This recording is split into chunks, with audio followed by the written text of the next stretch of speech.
Most seagulls are white birds with black or gray wings. Seagulls are notorious for scavenging for people food and snacking on stolen French fries or even slices of pizza right out of people's hands. When they are not eating people food, seagulls eat fish, invertebrate, insects, and worms. Seagulls like to sleep on beaches or while floating on calm water. In this project, let's focus in on using some geometric shapes to get started on our work. Let's go ahead and take a moment and let's begin.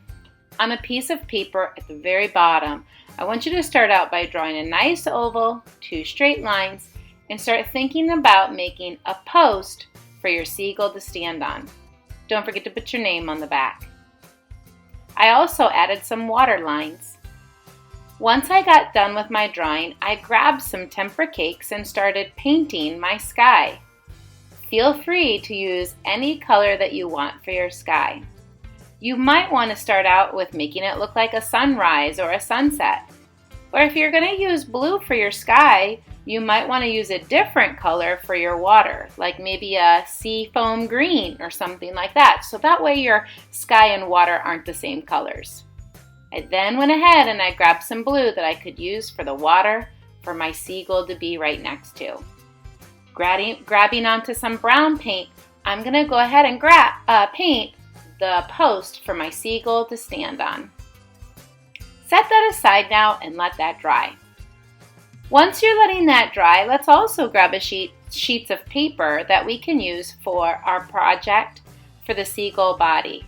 I made a semicircle for the body, a smaller semicircle for the wing, some triangles and rectangles for the legs, and a triangle also for the beak. Now that I've got some of these shapes made, I'm going to go ahead and start cutting them out and assembling them together to create my seagull's body.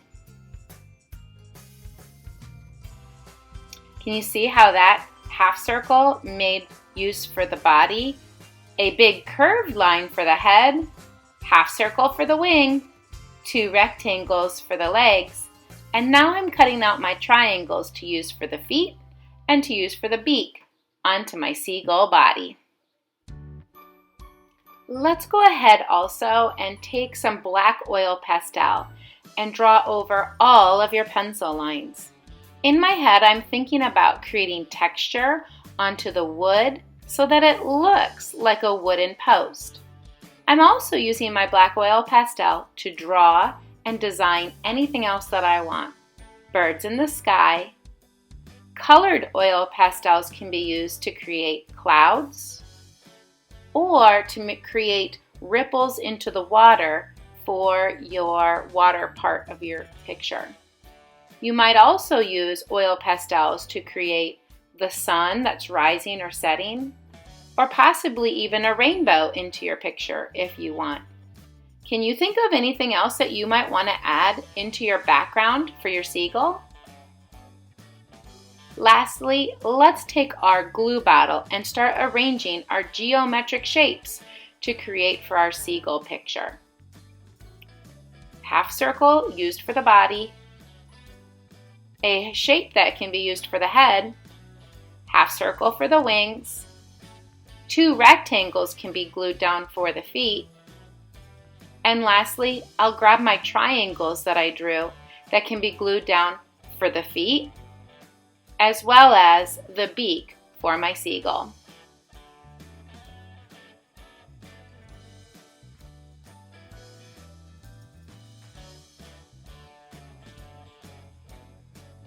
This might be kind of a fun added texture to the project.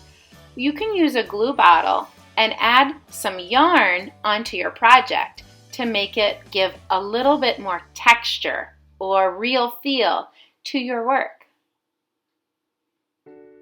That kind of makes it look like rope is going around your wooden post.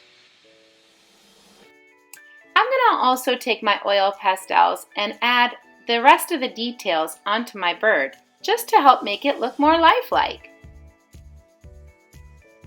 There, I like that. I think that looks great. This is how it turned out. Here's my daughter Quinn's. And this is my son Paul's project. Hope you had fun. Happy art making!